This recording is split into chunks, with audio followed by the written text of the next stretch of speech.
Have you ever wondered what happens when two ancient Greek gods clash over the mastery of nature itself? Imagine waves as tall as mountains crashing against the shores of Greece, while a goddess stands resolute against their fury. This is the tale of how Athene, goddess of wisdom and strategic warfare, proved her divine might against Poseidon, the temperamental ruler of the seas. In the golden age of ancient Greece, when gods walked freely among mortals, the realms of divine power were clearly defined. Poseidon commanded the vast oceans, his trident stirring up storms that could shatter coastlines. Athene, born from Zeus's head fully grown and armed, governed wisdom, strategic warfare, and the practical arts of civilization. Yet sometimes, even the most established boundaries between divine powers were tested. The conflict began when sailors and coastal dwellers increasingly turned to Athene for protection during their maritime ventures. They had grown weary of Poseidon's unpredictable nature, his tendency to wreck ships on a whim, and his storms that devoured entire fleets. These mortals recognized that Athene's gift of wisdom might offer a safer passage across the treacherous seas than Poseidon's volatile favors. Poseidon, his pride wounded by this shift in mortal allegiance, unleashed his fury upon the Mediterranean. Waves rose like liquid mountains, storms darkened skies that had never known such darkness, and the seas churned with unprecedented violence. His message was clear. No other deity, not even Zeus's favorite daughter, could challenge his dominion over the waters. Athene watched from Mount Olympus as coastal cities suffered and trade routes became impassable. Unlike her impulsive uncle, she understood that true power lay not in destruction, but in mastery and control. She knew she must act, not just to protect her mortal followers, but to demonstrate that wisdom could tame even the wildest forces of nature. One stormy morning, Athene descended to Cape Saunion, where one of her most sacred temples stood overlooking Poseidon's domain. The sea god had whipped the waters into a frenzy, creating waves that threatened to devour the very cliffs upon which her temple was built. As lightning split the sky and thunder shook the earth, Athene raised her spear. Instead of meeting force with force, Athene employed her legendary strategic mind. She began by understanding the patterns within Poseidon's chaos, the rhythms hidden in the storm's rage. With each wave that crashed against the cliffs, she learned more about the nature of the sea itself. This was not just a battle of power, but a lesson in the superiority of wisdom over raw strength. Drawing upon her divine knowledge, Athene started to impose order upon chaos. She moved her spear in precise patterns, each gesture calculated to affect the water's movement. Gradually, the massive waves began to respond to her influence. Where Poseidon created turbulence, Athene introduced harmony. The water's surface, which had been a violent maelstrom moments before, slowly transformed into organized patterns. Poseidon, sensing the change in his domain, emerged from the depths in a chariot pulled by magnificent hippocampi. His expression betrayed both anger and disbelief as he watched Athene tame his wild seas. He raised his trident, attempting to reassert his dominion, but found that Athene's calculated influence could not be easily undone. The goddess demonstrated that true mastery comes not from the ability to create chaos, but from the wisdom to understand and guide natural forces. Under her influence, the waves began to dance in rhythmic patterns, creating a display of both power and beauty. Ships that had been tossing helplessly in the storm found themselves guided safely to harbor by these newly organized currents. This display of divine wisdom over brute force drew the attention of the other Olympians. Zeus himself appeared in the storm clouds above, observing the contest between his daughter and his brother. Even he had not expected Athene to demonstrate such masterful control over another god's domain. Poseidon, though his pride was wounded, could not deny the elegance of Athene's solution. She had not sought to strip him of his power over the seas, but had instead shown how wisdom could work in harmony with natural forces. This lesson resonated deeply with the ancient Greeks, who saw in it a reflection of their own struggles to build civilization in harmony with nature's power. The aftermath of this divine demonstration changed how mortals viewed their relationship with the sea. They learned that respect for Poseidon's power, combined with Athene's wisdom, offered the best protection during maritime ventures. Sailors began to pray to both deities, seeking Poseidon's favor for calm waters, while asking Athene for the wisdom to navigate them safely. This story, passed down through generations, teaches us that true power lies not in the ability to destroy, but in the wisdom to understand and guide. It reminds us that even the most turbulent forces in our lives can be mastered through knowledge, strategy, and patient understanding. Just as Athene proved that wisdom could calm the mightiest waves, we too can face our challenges not with brute force, but with thoughtful determination and strategic thinking. The temples at Cape Saunian still stand today, monuments to both Athene and Poseidon, reminding visitors of this ancient lesson in the triumph of wisdom over chaos.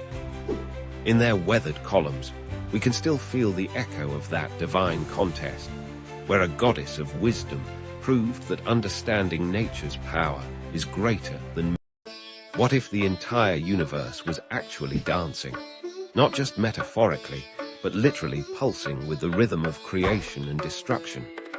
In Hindu mythology, this cosmic dance is performed by one of the most enigmatic deities, Lord Shiva, the destroyer of ignorance and the harbinger of transformation.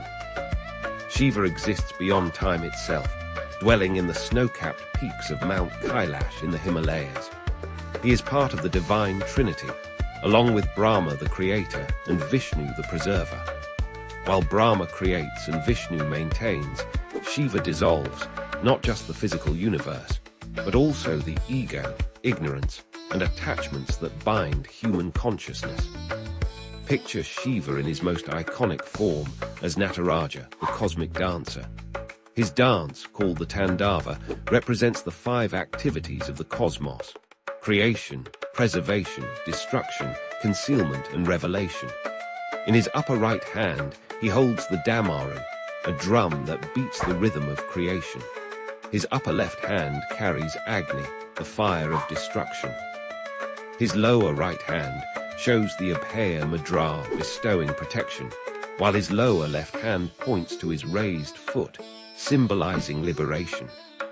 The circle of fire surrounding him represents the cosmic cycle of birth and death. Under his right foot lies the demon of ignorance, crushed by divine wisdom. This sacred image, found in temples and museums worldwide, has even been displayed at CERN, where scientists study the dance of subatomic particles, acknowledging the profound connection between ancient wisdom and modern physics. But Shiva is not just the cosmic dancer. He is also the perfect yogi, seated in deep meditation atop Mount Kailash. His body smeared with ash, wearing a tiger skin, with the crescent moon adorning his matted locks. He represents the ultimate renunciate. The ash reminds us that all material existence eventually returns to its basic elements. The snake around his neck symbolizes the Kundalini energy that yogis seek to awaken. Perhaps most striking is Shiva's third eye, centered on his forehead. This is not a physical eye, but the eye of wisdom that sees beyond duality. When opened, it can reduce desires and delusions to ashes, just as it once burned Kama, the god of desire, who dared to disturb Shiva's meditation. Yet Shiva is also a loving family man, sharing his life with his consort Parvati, the daughter of the mountains. Their love story is legendary, how Parvati performed intense penance to win Shiva's attention, how she reminded him that while detachment is important, divine love is equally sacred. Their sons, Ganesha and Kartikya, complete this divine family, showing that spiritual life need not mean abandoning worldly responsibilities. Shiva's throat is blue, earning him the name Nilakantha, the blue-throated one. This comes from the story of Samudra Manthan, the churning of the cosmic ocean. When deadly poison emerged threatening all existence, Shiva drank it to save the universe. Instead of swallowing it, he held it in his throat, turning it blue. This teaches us that even poison can become medicine in the hands of the wise. Devotees worship Shiva through the lingam, a symbolic form representing the formless nature of the divine. The lingam, often set in a circular base called the yoni, represents the union of consciousness and energy, the divine masculine and feminine principles that pervade all creation. Shiva teaches us profound truths through his very appearance. His matted locks show that external beauty is meaningless. The Ganges flowing from his hair reminds us to let divine grace flow through us to serve others. The serpents around his body represent mastery over fear and desire. Even his vehicle, the bull Nandi, symbolizes Dharma, the eternal law that supports the universe. The mantra Om Namah Shivaya, I bow to Shiva, is chanted by millions daily. Each syllable represents an element: earth, water, fire, air, and space, plus the individual soul seeking union with cosmic consciousness. This simple yet powerful mantra is said to contain all wisdom. Shiva's message for our modern world is clear: transformation requires letting go. Just as he burns away impurities, we must be willing to release what no longer serves our growth. His meditation teaches us that peace comes from within, not from external achievements or possessions. His family life shows that we can be spiritual while fulfilling our worldly duties. In essence, Shiva represents the supreme paradox: the destroyer who is supremely compassionate, the ascetic who is the perfect lover, the fierce deity who is the most easily pleased. He reminds us that life's opposing forces, creation and destruction, love and detachment, material and spiritual, are not contradictions, but complementary aspects of the same divine dance. As we face personal and global transformations today, Shiva's eternal dance continues, inviting us to find rhythm in chaos, wisdom in destruction, and ultimately, liberation in letting go. For in Shiva's dance lies the secret of the universe. Eternal change is the only constant. What drives a legendary hero to destroy himself? In ancient Greece, even the mightiest warriors could fall victim to their own demons, and few tales illustrate this better than the tragic story of Ajax the Great. Picture the blood-soaked plains of Troy, where the greatest Greek warriors have fought for nearly a decade. The mighty Achilles has fallen, struck down by Paris's arrow. But amid the grief of his death, another battle is about to begin, not with swords and spears, but with words and wit. Ajax stands as one of the most formidable warriors in the Greek army. Second only to Achilles in strength and skill, his massive shield has become legendary among both Greeks and Trojans. Standing 7 feet tall, Ajax embodies the perfect warrior, brave, loyal, and unshakable in battle. Yet like many Greek heroes, his greatest strength will become his fatal flaw. At the center of our story lies Achilles' divine armor, forged by the god Hephaestus himself. This isn't merely military equipment, it's a symbol of supreme honor, a testament to greatness. With Achilles dead, the question burns in every warrior's mind: who deserves to inherit this legendary armor? 2 contestants step forward. Ajax, the powerful warrior who had fought beside Achilles countless times, saving Greek ships and soldiers with his mighty shield. And Odysseus, the clever king of Ithaca, whose strategic mind proved as valuable as any weapon. The contest between them would shake the very foundations of the Greek army. Before the assembled warriors and kings, both heroes plead their case. Ajax speaks of his battlefield prowess, his countless victories, the times he saved Greek lives through strength and courage. His words are direct, proud, reflecting his nature as a warrior who lets actions speak louder than words. But Odysseus, master of persuasion, weaves a different kind of spell.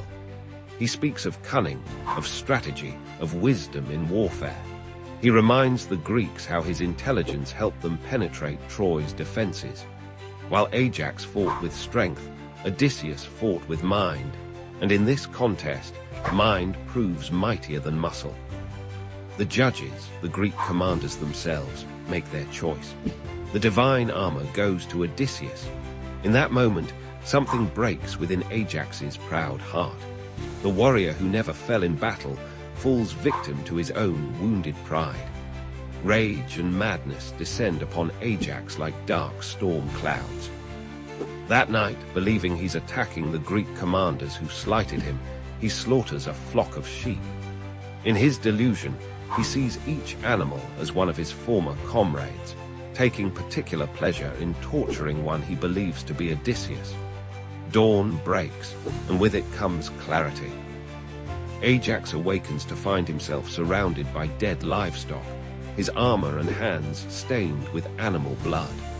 The mighty warrior, who had never known fear, now faces something worse than death, shame. His reputation, the cornerstone of a Greek hero's identity, lies in tatters. Unable to bear the weight of his disgrace, Ajax plants his sword in the ground, the same sword once given to him by his enemy Hector. In his final moments, he delivers a powerful speech, calling upon the gods to witness his fate. Then, in an act that would echo through the ages, he falls upon his sword. The tragedy of Ajax teaches us timeless lessons about pride, honor, and the devastating cost of wounded dignity. In ancient Greek culture, a warrior's worth was measured not just by his strength, but by the recognition of his peers. When that recognition was denied, even the mightiest could fall. This story resonates across millennia because it speaks to universal human experiences. We all know the sting of rejection, the burn of wounded pride, the desperate need for recognition. Ajax's tale warns us about the dangers of letting pride overpower reason, of allowing personal slights to consume us. The influence of Ajax's story extends far beyond ancient Greece. His tale has inspired countless works of art, from ancient pottery to Renaissance paintings. Sophocles immortalized his tragedy in the play Ajax, one of the earliest and greatest Greek tragedies. Even today, psychologists use the term Ajaxian rage to describe explosive anger born of wounded pride. In our modern world, where battles are often fought in boardrooms rather than battlefields, Ajax's story remains surprisingly relevant. It reminds us that true strength lies not just in our abilities, but in how we handle defeat. It warns us that pride, left unchecked, can destroy even the mightiest among us. As we reflect on Ajax's fate, we're reminded that every hero has their breaking point. His story teaches us that sometimes the greatest battles we face aren't against external enemies, but against our own destructive emotions. In the end, Ajax fell not to Trojan spears or divine intervention, but to the most human of flaws, pride. Imagine waking up tomorrow with an extraordinary ability. Every object you touch reveals its complete history and future, playing like a movie in your mind.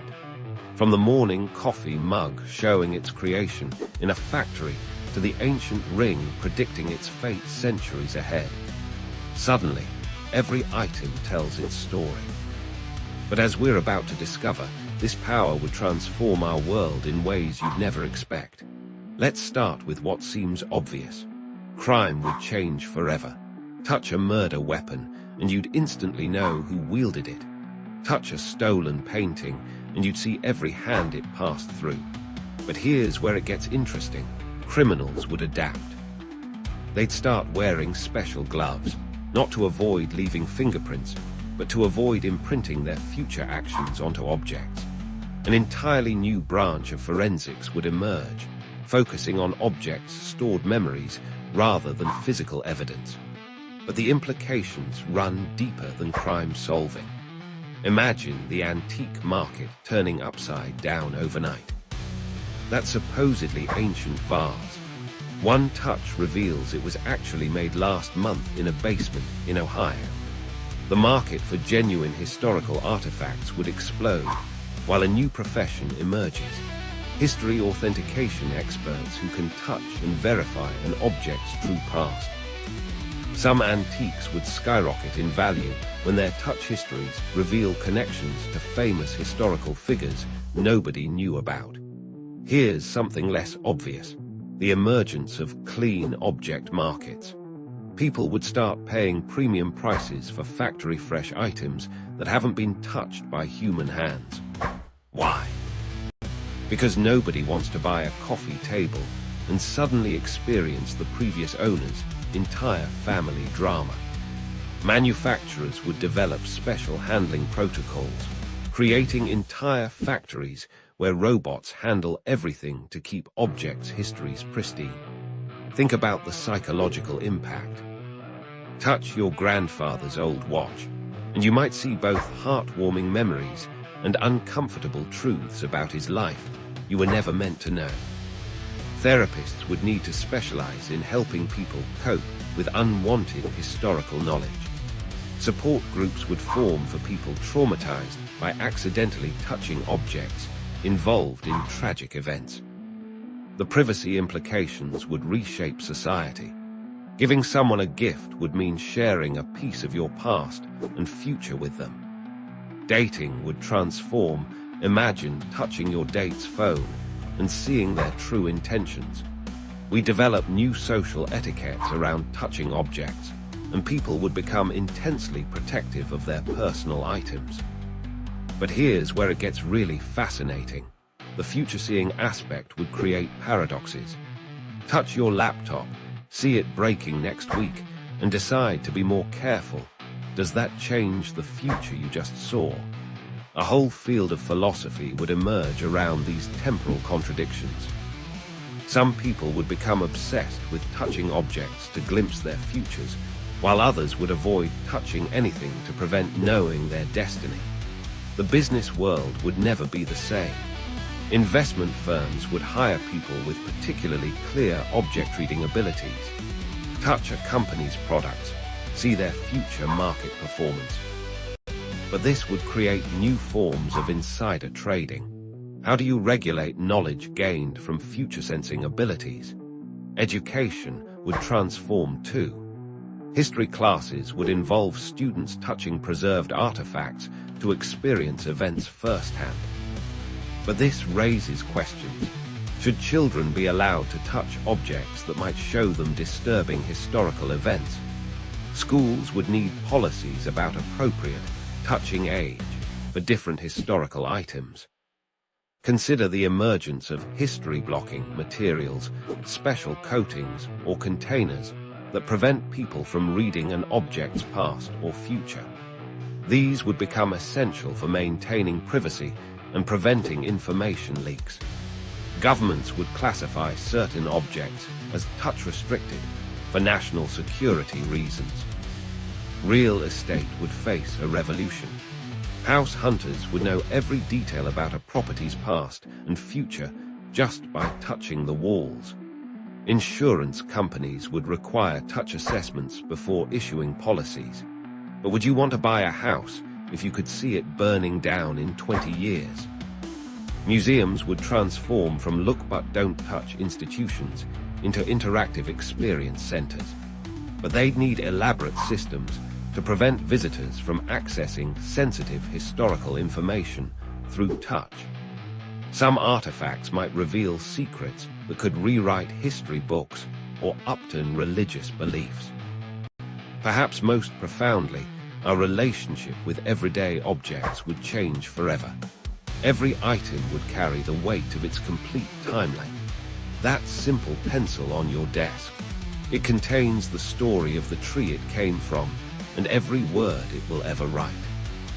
The wedding ring you wear might show you glimpses of your future anniversary celebrations or your divorce. As we wrap our minds around this reality, one question remains. In a world where every object tells its truth, would we really want to know all their stories? Sometimes the most powerful ability might be choosing not to touch, preserving the mystery of what was and what. Imagine standing at the edge of existence, where 5 mythical rivers separate the world of the living from the realm of the dead. These aren't ordinary waters, they're the sacred rivers of Hades, each flowing with essence more powerful than any mortal force.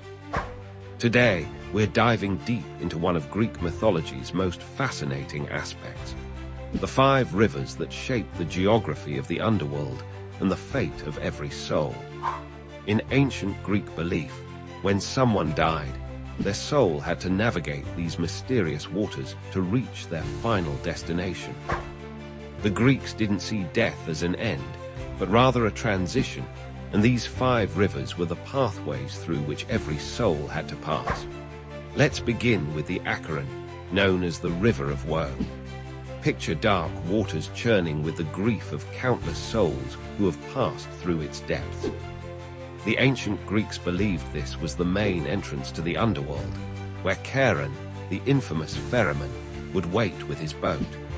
Only those who could pay with a golden coin, traditionally placed in the mouth of the deceased, would be granted passage.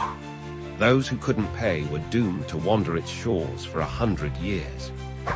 Next flows the Phlegethon, the River of Fire.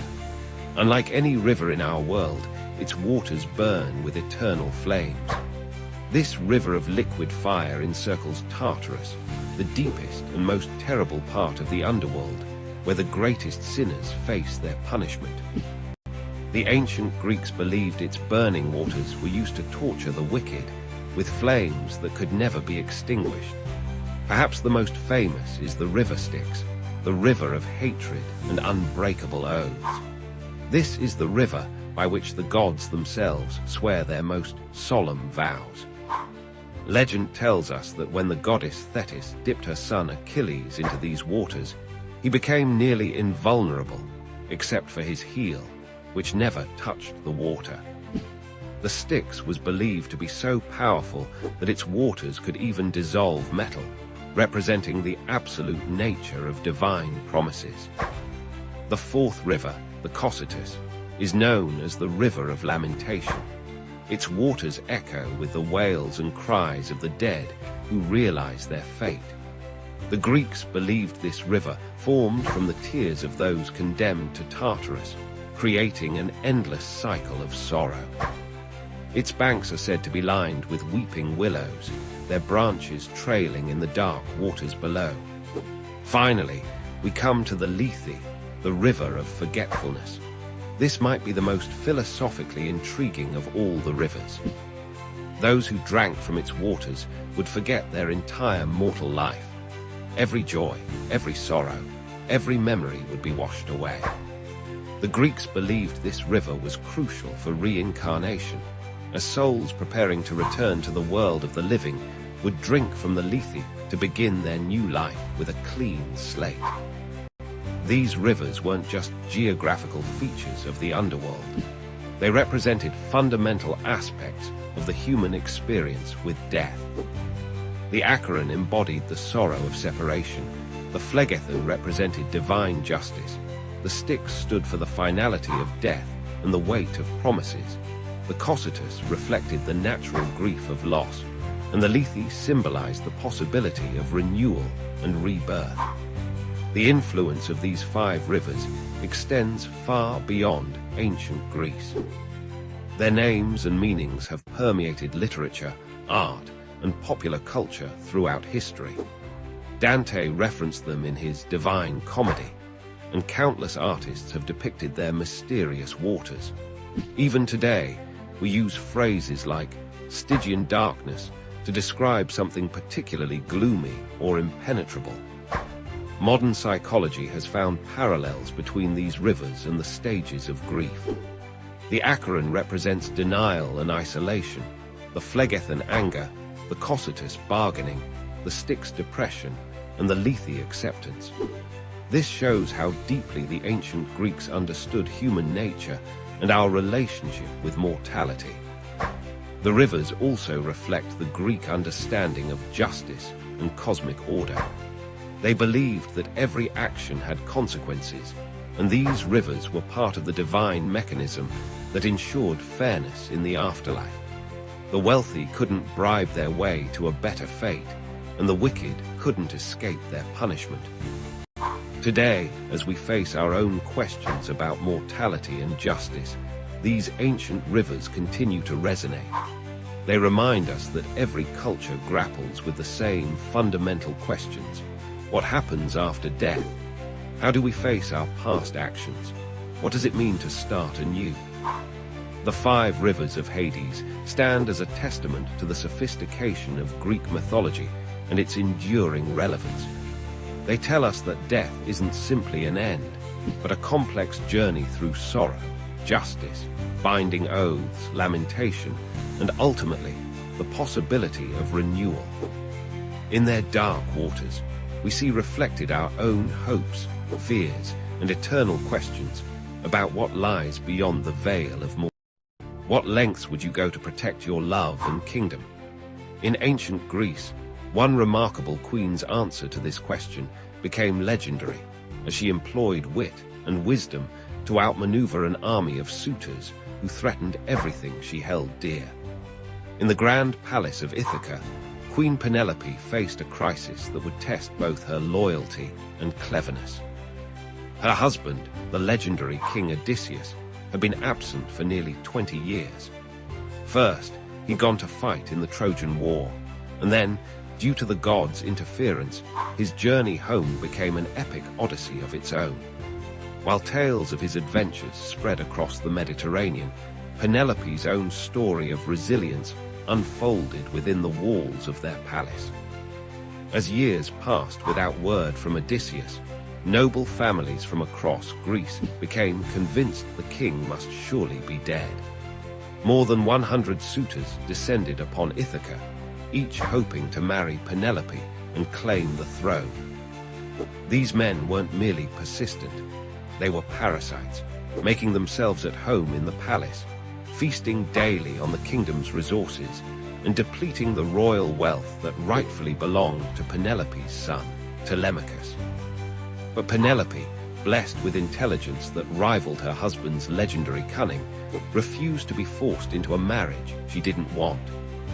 Yet she couldn't simply reject the suitors outright. Doing so might provoke them into violence, endangering both her life and her son's claim to the throne.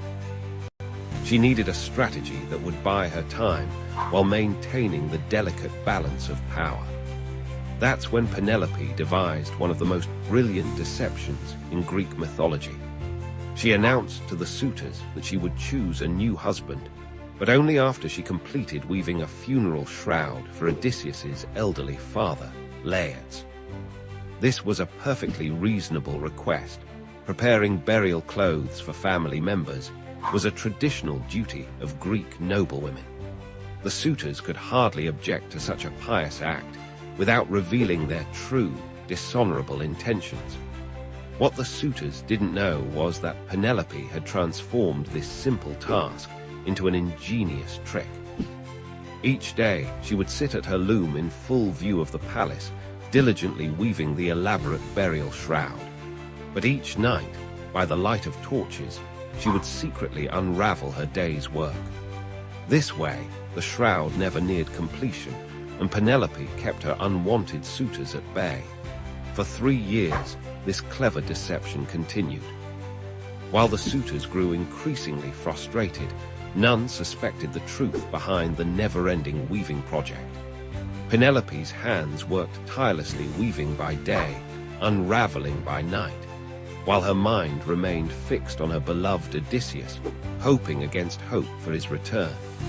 But as with many secrets in ancient Greece, the truth eventually came to light. One of Penelope's servants, perhaps seeking favor with the suitors, revealed her mistress's nightly unraveling. The suitors were furious at being outwitted by a woman, and their demands for her to choose a husband grew more aggressive. Yet even when her clever plan was discovered, Penelope remained steadfast.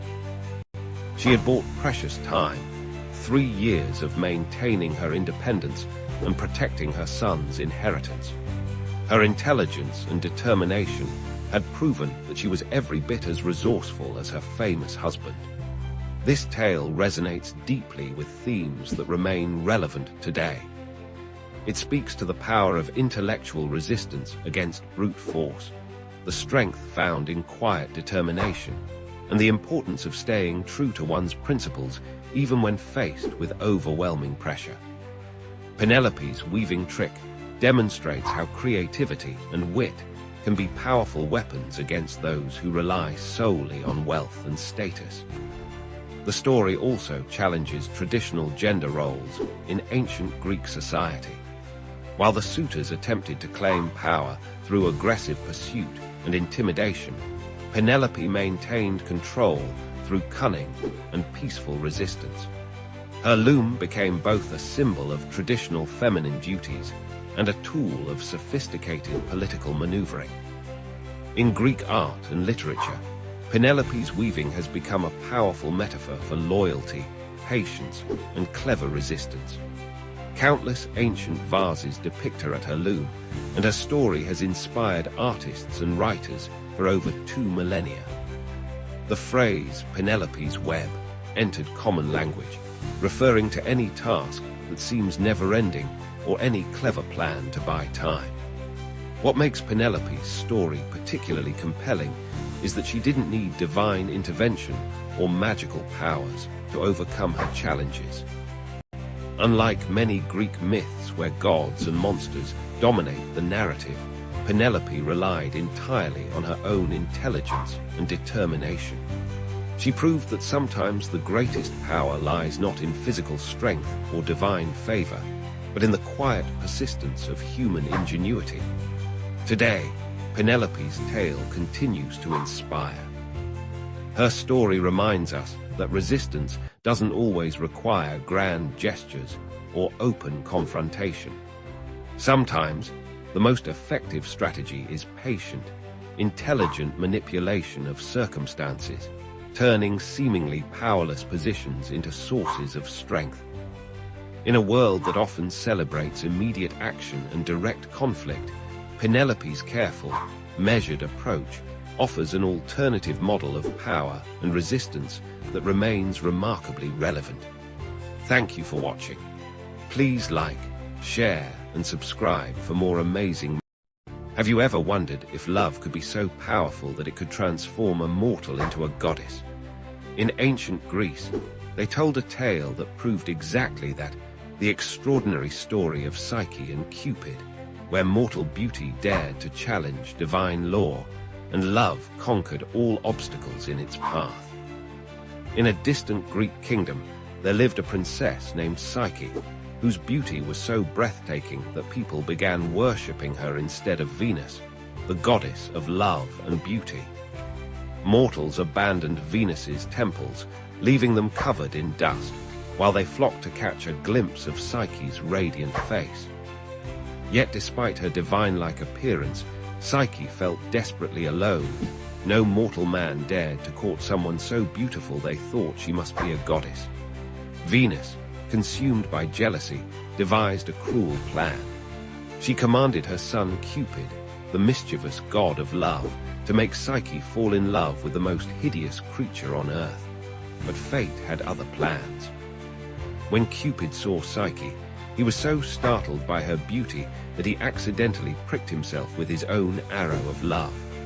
In that instant, the god of love himself fell hopelessly in love with the mortal princess.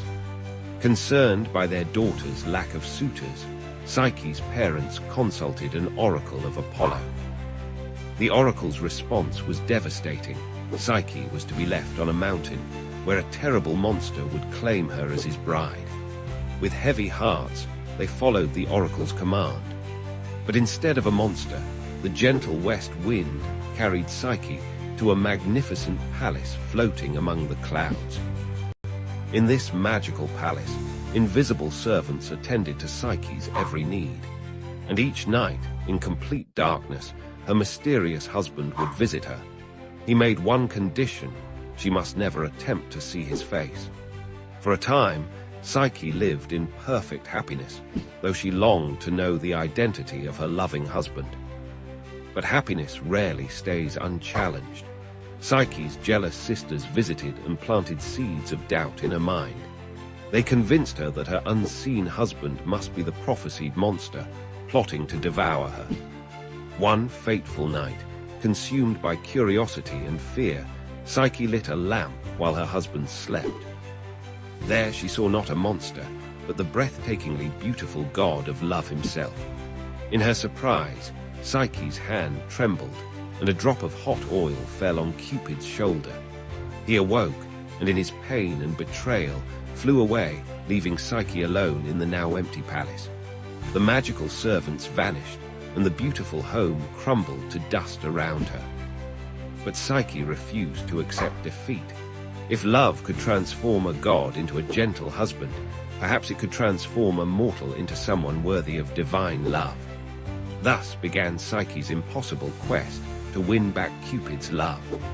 Venus, still burning with jealousy, set 4 seemingly impossible tasks for the mortal girl. First, she had to sort a massive pile of mixed grains before sunset. Tiny ants, moved by her dedication, came to her aid. Next, she had to gather golden wool from violent, deadly sheep. A river reed whispered the secret of collecting wool caught in brambles instead. The third task required collecting water from the source of the river Styx, where dragons guarded the treacherous cliffs. Jupiter's eagle himself helped her complete this task, but the final challenge seemed truly impossible. Venus demanded Psyche journey to the underworld itself to bring back a portion of Proserpina's beauty in a box. Guided by a mysterious voice, Psyche navigated the dangers of the underworld. She avoided the temptation to help suffering souls, kept coins in her mouth for Charon the ferryman, and gave treats to Cerberus, the 3-headed guard dog. Yet after successfully completing her mission, curiosity once again got the better of her. Psyche opened the box, hoping to take a tiny bit of divine beauty for herself. But the box contained no beauty. Instead, it held the sleep of the dead. As Psyche fell into a death-like slumber, Cupid, who had been watching over her throughout her trials, could no longer stay away. His love for her had only grown as he witnessed her courage and determination. He wiped the deadly sleep from her eyes and pleaded with Jupiter to make their love legitimate. Moved by their devotion, Jupiter granted Psyche immortality. Even Venus, seeing how far a mortal would go for love, finally accepted their union. Psyche became the goddess of the soul, and her marriage to Cupid was celebrated with a grand feast on Mount Olympus. Their daughter was named Volupta's pleasure, symbolizing the union of love and the soul. This timeless tale reminds us that true love requires more than just physical beauty. It demands trust, courage, and perseverance. Psyche's journey from mortal to goddess shows us that love has the power to transform not just our circumstances, but our very being. Her story has inspired countless artists and writers throughout history, from ancient Roman frescoes to Renaissance paintings, and continues to captivate audiences today. In the end, Psyche and Cupid's story teaches us that the greatest obstacles to love often come from our own doubts and fears. Yet when we face these challenges with determination and faith, even the impossible becomes possible. After all, isn't that what love is all about? Believing in something greater than ourselves, even when the gods themselves seem to stand. Have you ever wondered what it would be like to wield the power of lightning, command the seas, or rule the underworld? For the ancient Greeks, these weren't just flights of fancy. They were the very real powers of their gods and goddesses, beings who controlled every aspect of their world and still captivate our imagination today. Before there were gods, there was chaos. From this primordial void emerged the first divine beings, including Gaia, Mother Earth herself, and Uranos, the sky. Their children, the Titans, ruled the world until a new generation of gods, led by Zeus, rose to challenge them in an epic war that shook the foundations of the cosmos. After their victory, Zeus and his siblings divided the world among themselves. Zeus claimed the heavens and became the king of gods, wielding his mighty thunderbolt to maintain order. His brother Poseidon took dominion over the seas, commanding storms and earthquakes with his legendary trident. The third brother, Hades, was given the underworld, where he ruled over the souls of the departed. But the Olympian pantheon was far more than just these three powerful brothers. Hera, Zeus's wife and queen, became the guardian of marriage and childbirth, though she spent much of her time dealing with her husband's countless affairs. Athene, who sprang fully grown from Zeus's head, embodied wisdom and strategic warfare, becoming the patron goddess of Athens and a champion of heroes. Apollo and Artemis, the divine twins, brought light and darkness to the world. Apollo drove the sun chariot across the sky and presided over music, prophecy, and healing. His sister Artemis, the skilled huntress, protected the wilderness and its creatures while racing through forests with her silver bow. Aphrodite, born from the sea foam, wielded power perhaps greater than any weapon, love itself. Her beauty sparked wars and toppled kingdoms, while her son Eros shot golden arrows that made even the mighty Zeus fall helplessly in love with mortals. Ares, the god of war, reveled in battle and bloodshed, while Hephaestus, the divine craftsman, created wonders in his volcanic forge, including Zeus's thunderbolts and Achilles' famous armor. Hermes, the swift messenger of the gods, guided travelers and souls alike with his winged sandals, while also moonlighting as the patron of merchants and thieves. These gods were far from perfect. They displayed very human flaws: jealousy, pride, anger, and desire. Zeus's numerous affairs drove Hera to fits of vengeful rage. Apollo's pride led him to flay alive a satyr who dared challenge him to a musical contest. Aphrodite's vanity sparked the Trojan War when she claimed to be the most beautiful goddess. The gods frequently meddled in human affairs, sometimes helping, sometimes hindering. They blessed their favorites with extraordinary gifts and cursed their enemies with terrible fates. Athene guided Odysseus home from Troy, while Poseidon tried to destroy him. Apollo granted Cassandra the gift of prophecy, but cursed her so no one would believe her predictions. Their temples dotted the ancient landscape, from the magnificent Parthenon in Athens to the Oracle of Delphi, where Apollo's priestess delivered mysterious prophecies. People offered sacrifices, held festivals, and competed in athletic games to honor these divine beings, believing their favor could mean the difference between prosperity and ruin. The influence of these gods extends far beyond ancient Greece. Their stories have inspired countless works of art, from Renaissance paintings to modern novels and blockbuster movies. Their names grace our planets, chemical elements, and spacecraft. Their symbols and attributes still appear in corporate logos and government seals. But perhaps most importantly, these gods and goddesses represent timeless aspects of human nature and experience. Zeus represents authority and justice, but also the corruption of power. Aphrodite embodies love's ability to create or destroy. Athene shows how wisdom and strength can coexist. Their stories help us understand our own struggles with power, love, destiny, and mortality. The Greek gods remind us that even immortal beings aren't immune to the complexities of existence. They teach us that great power comes with great responsibility, and often great temptation. Their tales warn us about the dangers of hubris, while celebrating the potential for greatness in both divine and human nature. Today, while we may not worship at their temples or offer them sacrifices, the Greek gods and goddesses continue to reign in our cultural imagination. Their stories still resonate because they reflect universal truths about power, family, love, and the eternal struggle between order and chaos.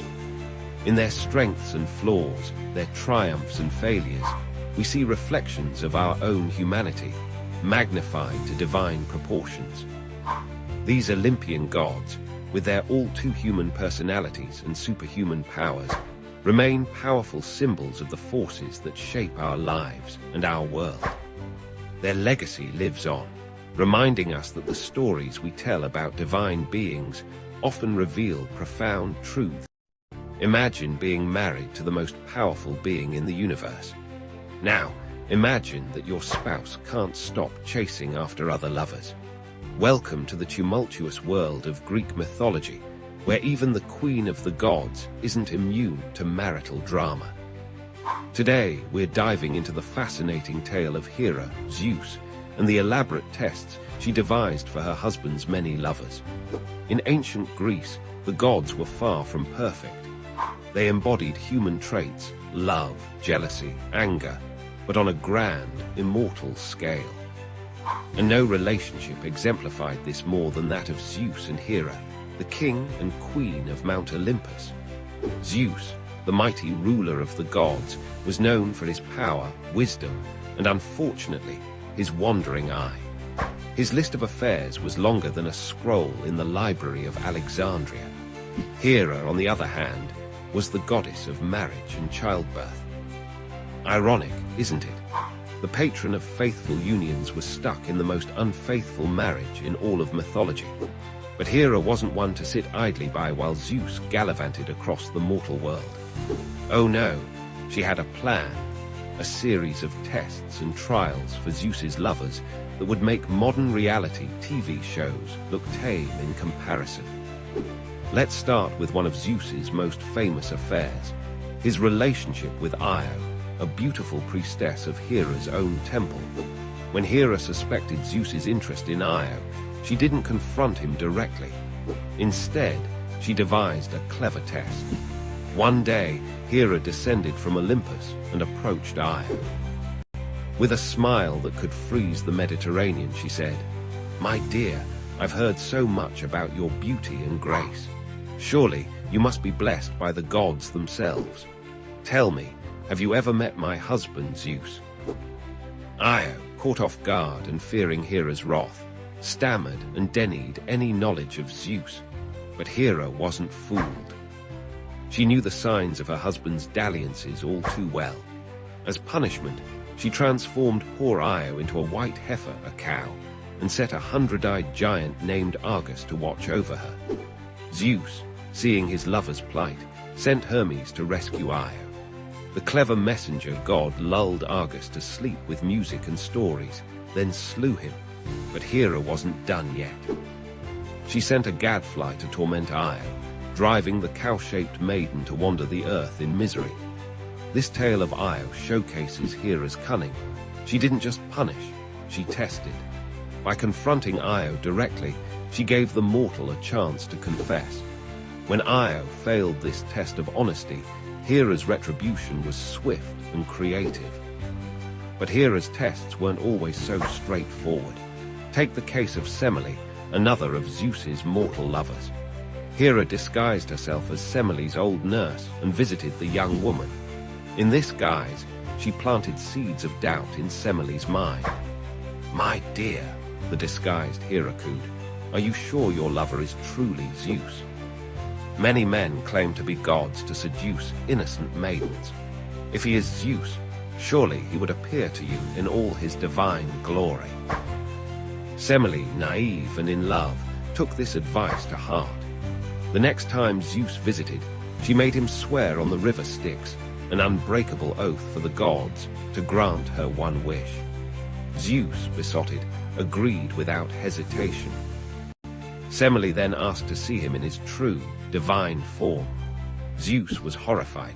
He knew that no mortal could withstand the sight of a god's true form, but bound by his oath, he had no choice. He revealed himself in all his thunderous, lightning-wreathed glory. Poor Semele was instantly incinerated. This test was particularly devious. Hera used Semele's own insecurity and Zeus's rashness against them both. It wasn't just a punishment, it was a test of wisdom and restraint, one that both Zeus and Semele failed spectacularly.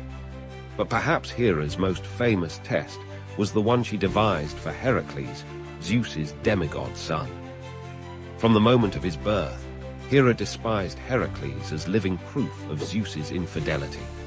She sent 2 serpents to kill the infant Heracles in his crib, but the supernaturally strong baby strangled them with his bare hands. Realizing that direct action wouldn't work, Hera opted for a more insidious approach. She manipulated events to drive Heracles temporarily mad, causing him to kill his own wife and children. When Heracles came to his senses, he was devastated and sought redemption. This is where Hera's test truly began. She influenced the Oracle of Delphi to prescribe a series of seemingly impossible tasks for Heracles, the famous 12 labors. These included slaying the indestructible Nemean lion, capturing the Erymanthian boar, and cleaning the vast Augean stables in a single day. Each labor was designed to be an insurmountable challenge, a test not just of Heracles' strength, but of his wit, courage, and perseverance. Hera hoped these tasks would break him, or better yet, kill him. But Heracles surprised everyone, perhaps even himself, by completing all 12 labors. In doing so, Heracles not only redeemed himself, but achieved immortality, becoming one of the most celebrated heroes in Greek mythology. Ironically, Hera's attempt to destroy him had only made him stronger and more famous. These tales of Hera's tests reveal much about the ancient Greek view of the gods and human nature. The gods, for all their power, were flawed beings, subject to jealousy, anger, and pettiness. Hera, in particular, represents the complexity of human emotions, the pain of betrayal, the desire for revenge, but also cunning and resourcefulness. Her tests often backfired, creating some of the most enduring myths in Western culture. Io's wanderings explained the geography of the known world to the Greeks. Semele's fate led to the birth of Dionysus, the god of wine and revelry. And Heracles' labors became a template for the hero's journey, influencing storytelling for millennia to come. But these myths also serve as cautionary tales. They warn against the dangers of jealousy, the consequences of infidelity, and the unpredictable nature of divine intervention in mortal affairs. They remind us that even the most powerful beings can be undone by their own flaws, and that wisdom and restraint are as important as strength and cunning. In modern times, we might not believe in Zeus hurling thunderbolts or Hera transforming people into animals, but the themes these myths explore, love, jealousy, revenge, redemption, are as relevant today as they were thousands of years ago. We see echoes of Hera's tests in our own lives and culture. The reality TV shows where participants face outrageous challenges, the scandals that rock celebrity relationships, the workplace rivalries that spiral out of control, all of these have their roots in the same human dramas that played out on Mount Olympus. As we reflect on these ancient tales, we're reminded of the enduring power of mythology. These stories have survived for thousands of years because they speak to something fundamental about the human experience. They help us make sense of our world, our relationships, and our own complex emotions. So the next time you face a challenging situation or a test of your own, remember Hera and her divine trials. And ask yourself, How would you fare if the Queen of the Gods decided to test you? Thank you for watching, and please stay tuned for the next episode. Imagine a world where even gods must fight for recognition. This is the story of Manasa, the snake goddess who challenged the very foundations of divine hierarchy. In the celestial realms of Hindu mythology, where deities reign supreme and cosmic battles shape the universe, there existed a goddess unlike any other. Manasa, the serpent deity, born from the mind of the great sage CashApp, was destined for an extraordinary journey. Manasa's birth was no ordinary event. She emerged from CashApp's meditation, a living embodiment of his thoughts on snake lore and poison. Her very essence was intertwined with these potent forces, making her a unique and formidable presence in the pantheon of gods. But being extraordinary didn't guarantee acceptance. Manasa found herself in a precarious position, caught between the world of gods and mortals. The established deities, particularly Shiva, the destroyer, viewed her with suspicion. They questioned her right to be worshipped, her place among them. Undeterred, Manasa embarked on a quest for recognition. She knew her powers were real, her domain vital. Snakes, after all, were both feared and revered in the mortal world. They symbolized danger and protection, death and renewal. Manasa understood that her role as their goddess was crucial for maintaining cosmic balance. Her journey took her to the mortal realm, where she sought devotees among the people. She appeared to farmers, healers, and common folk, demonstrating her power over snakes and her ability to cure their venomous bites. Slowly, whispers of a new goddess began to spread. But not everyone was willing to accept Manasa. In the kingdom of Champaka lived a wealthy merchant named Chand Sadagar. He was a devout worshipper of Shiva and refused to acknowledge Manasa's divinity. This rejection became the central conflict in Manasa's story, a test of her resolve and divine status. Manasa approached Chand, requesting his worship. She said, "O merchant, I am Manasa, goddess of snakes.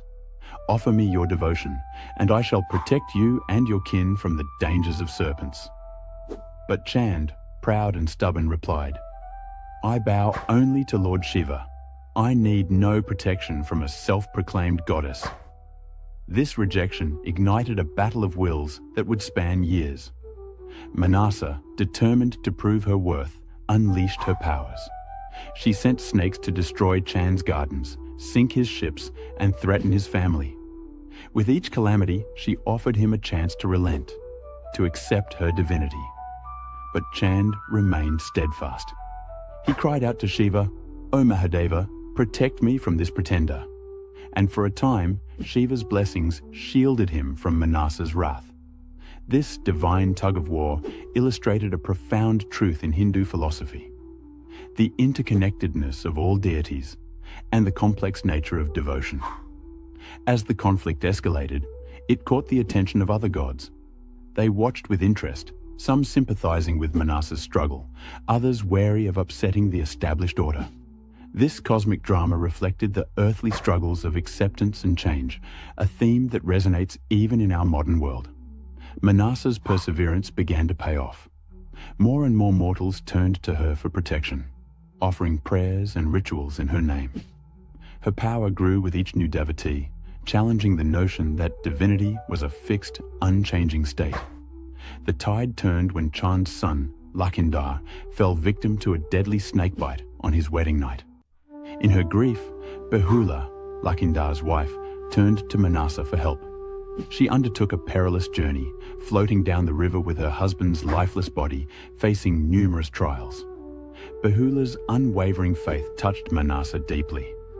In this moment, the goddess realized that true divinity lay not just in power, but in compassion and the ability to inspire devotion.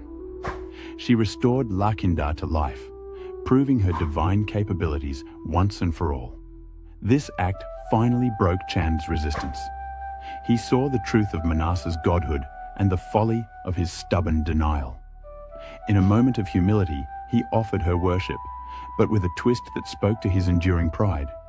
He turned his back and offered flowers with his left hand, a less respectful form of worship. Manasa accepted this imperfect devotion, understanding that change comes slowly and that even flawed recognition is a step towards acceptance. This teaches us a valuable lesson about tolerance and the gradual nature of spiritual growth. With Chand's acknowledgement, Manasa's position in the divine hierarchy was secured. She became known as Manasa Devi, a goddess of snakes, fertility, and protection. Her story spread throughout the land, inspiring devotion and respect. The tale of Manasa's struggle carries deep significance in Hindu thought. It illustrates the fluid nature of the divine pantheon, showing that new deities can emerge and gain acceptance.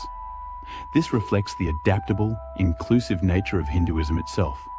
Moreover, Manasa's journey embodies the concept of tapasya, or spiritual austerity. Through her persistent efforts and unwavering belief in her own divinity, she achieved her goal. This teaches us the power of determination and faith in achieving our life's purpose. The conflict between Manasa and Chand also highlights the tension between tradition and change, a theme relevant to all societies. It shows how established beliefs can be challenged and expanded, making room for new ideas and diverse perspectives. In the end, Manasa's story is one of empowerment. It tells us that even in the face of rejection and adversity, one can rise to claim their rightful place. It encourages us to persist in our goals, to believe in our inherent worth, and to seek recognition for our true selves. As we reflect on this ancient tale, we can draw parallels to our modern struggles for acceptance and recognition. Like Manasa, we too may face skepticism and rejection in our pursuits. But her story reminds us that with perseverance, compassion, and unwavering faith in ourselves, we can overcome any obstacle. The story of Manasa, the snake goddess, continues to slither through the consciousness of millions, reminding us of the power of belief, the importance of acceptance, and the ever-evolving nature of spirituality. In her journey from obscurity to divinity, we find a timeless tale of triumph that still holds meaning in our rapidly